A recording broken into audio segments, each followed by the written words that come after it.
All right, Pigskin, let's talk about this defense.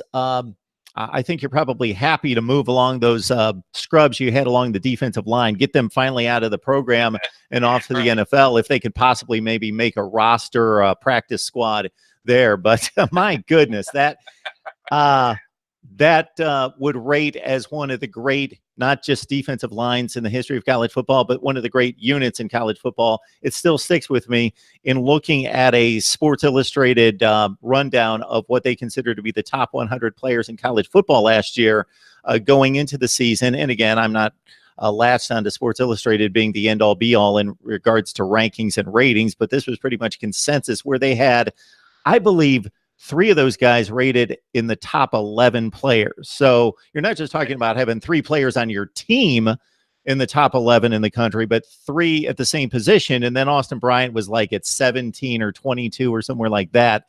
It was just ridiculous, the wealth of riches, but you got to replace a ton of those guys. Yeah, so here's the good thing about having depth, and I'm not dismissing the fact that we're losing some world-class players, all 4 stars off the defensive line. But there are a crop of really good guys that are already there that were playing behind them. And the only reason they weren't starters is because they were playing behind them.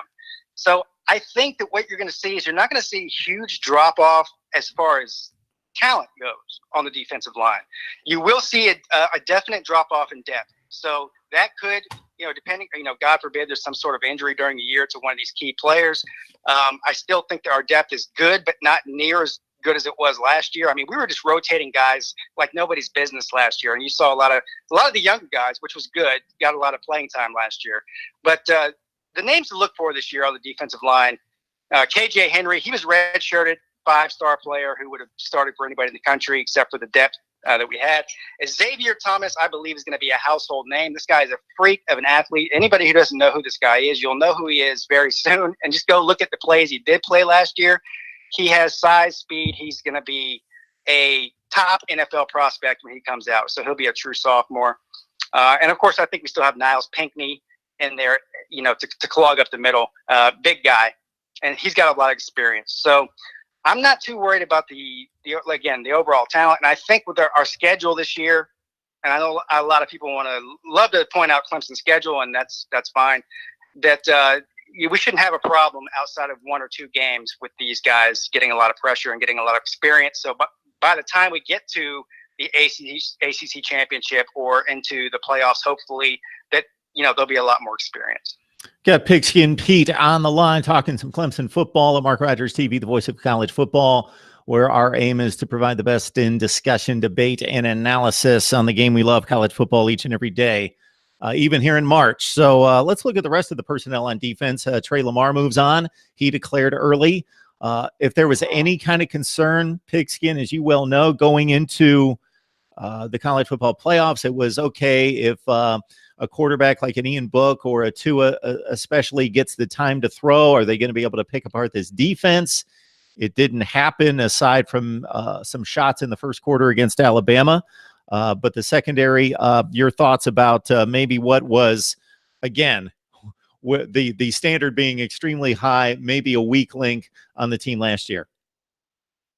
Yeah, so that has been the weakest link on our defense for several years now. But when you look across the landscape of college football, I think that's a weak link on most teams because it's an extremely difficult position in college football. Yep. With these air raid systems, and they just aren't quite physically mature or mentally mature enough to handle that sort of thing. In their first couple of seasons, you see the most dominant players in that position happen in their junior, senior season. And of course, teams like Florida and LSU, they and even Georgia, they rack up on these defensive backs every year.